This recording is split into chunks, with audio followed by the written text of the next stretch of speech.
जय श्रीराम सांग मैंने आज भिडियो कहर अर्थटी है क्या बीजेडी नारी नेत्री मैंने मिछ कुआर एकस्पट हो तार प्रथम कारण टी बतईबी प्रभाती आम जानते नुआपड़ा इलेक्शन में जय डोलकिया भोट मांगे प्रचार प्रसार करने प्रचार प्रसार कले भोट भिक्षा कले आसिले तापर बीजेडी नारी नेत्री मैंने आसीगले प्रभाती बापा को टार्गेट कर कहले ओडिशा रे नारी सुरक्षित नहांती गोटे नारी आसी नुआपड़ा इलेक्शन में नारी मानक सचेतन करुँची आठू बड़ी लज्जाजनक कथा आठू बड़ी हसास्पद कथा आउ कि ना मुझे कही रखुची पदे हय अंडा नानी तुमको जो शंख भवन में गोईठा विधा चापुड़ा मरा जाऊला से टाइम आपड़ सुरक्षित थे कहीं सी तुम घर कली तेणुक आप माड मारतु कि जहाँ करूँ आप किसी कहे ना कहीं घर कलीर ज्वलंत उदाहरण मुझे दूसरी ओडिशार स्वास्थ्य मंत्री नवदास को गोटे पुलिस कनेस्टेबल गुली कर मारला ता पछद पटे किए थे सी जना पड़ानी किंतु आपण मैंने आसवे कहे मोहन माझी गोटे अपार सरकार ओडिशा आईन परिस्थिति पूरा ध्वस्त विध्वस्त तापर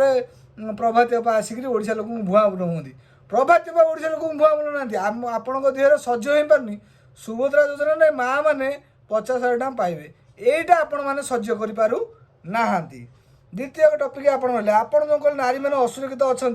किए राजनीतिक चाल खेलुची रश्मिका परिजा अपा रहिले आपण बीजेडी दल आईटी सेल से जन नेत्री तांको जो आक्रमण कराला आपण कौन कहले बीजेपी अमरेंद्र दासंकर समर्थक तांको ऊपर आक्रमण करियंती ये बीजेपी सुयोजना हिसाब प्लानिंग किंतु जगतसिंहपुर एसपी आसी कहले एथिरे बीजेपी बेलांगर कौन हाथ ना कि अमरेंद्र दास को कौन हाथ ना ये पारिवारिक कलह ये आज की 6 वर्ष आगे लगी रही माने बीजेडी नारी नेत्री सेठी अत्याचार करुले सज्ज हबार आक्रमण है यहाँ ज्वलंत सत प्रमाण होगा। तापर थर्ड टपिक है आपण जो कहले केते महिला मानक आम सशक्तकरण कर मिशन शक्ति माध्यम ठीक अच्छे आपड़ केते सशक्तकरण करते महिला मैंने कहे आम कहले लज्जा लगे कथा महिला मानक आप टेम्पोरारी रूप से व्यवहार कर चलते किंतु के परमानेंट व्यवस्था करनथिले यदि परमानेंट व्यवस्था करते नवीन सरकार जाऊँ जाऊँ मोहन सरकार आसो के राजस्था बसी न था यहाँ मोर अंडा नानी को प्रश्न रहा बीजेडी चामचा मान मोर प्रश्न रहा। थर्ड टपिक आपड़ जो प्रभाती बाबू टार्गेट कर कहले सी ओडिशार प्रथम उपमुख्यमंत्री जड़े महिला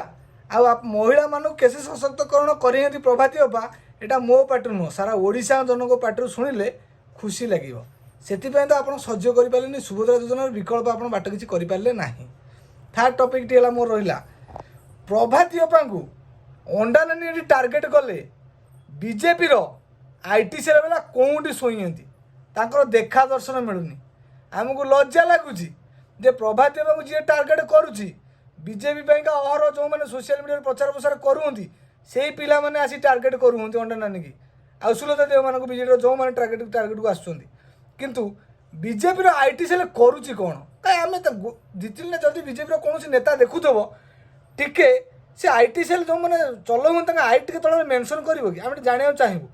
कहीं आ पूर्व मुख्यमंत्री पंचन माझी पौडबिंद ट्रोल करागला आईटी सेल नीरव प्रभाती बाबू ट्रोल कर आईटी सेल नीरव स्वास्थ्य मंत्री की ट्रोल कर आईटी सेल नीरव गोकुलानंद मल्लिक टार्गेट कर आईटी सेल नीरव पृथ्वीराज हरिचंद्र को टार्गेट कर आईटी सेल नीरव आईटी सेल क्या इंगित चलुची आमको तो कहीं एमि लगे बोलते बीजेडी वाला चलाऊँ आईटी सेल ता नुहे ता कौन ये बड़ बड़ नेता मंत्री मान को बीजेडी वाला टार्गेट करूँ कि आईटी सेल नीरव रही क्या इंगित चल आईटी सेल चलुची आमको भारी कष्ट लगुच आम भिड बनई दृढ़ जवाब दबू बीजेडी मान कहीं अपप्रचार जी भी कर दृढ़ जवाब दबू जोटी जोटी दुर्नीति होती बीजेडी नेता मान ना बाहर गंजे चालाण बीजेडी नेता खुनिया सामी बीजेडी नेता कहीं पीतबस हत्याकांड घटना देखो से बीजेडी नेता बाहर चोरा ये जो गो चालाण बीजेडी नेता तापर पुलिस एसआई एग्जाम बीजेडी नेता जो दुर्नीति सब बाहर तापर तुम ये आसिक कर एत मुदा थाऊ थाऊ बीजेपी आईटी सेल कौन पर नीरव रही मोर बीजेपी आईटी सेल को डायरेक्ट प्रश्न आदि बीजेपी कौन से आईटी सेल पिला देखती दयाकोरी जोगाजोग कर आम प्रश्न करूँ तुमको मुदा देव तेमें कौन आमको मुदा देव आम तुमको मुदा देव तुम लड़ बीजेडी एगनेस्ट बीजेडी हारिबा पर मानी जे बीजेपी आईटी सेल पिला कि जो मैंने सोशल मीडिया पिला जो प्रचार प्रसार कले आम तार प्रतिहत करूँ ना से आज हारीचु यहीटा को मानिक चल तापर जान सोशल मीडिया केते बड़ पावर अच्छी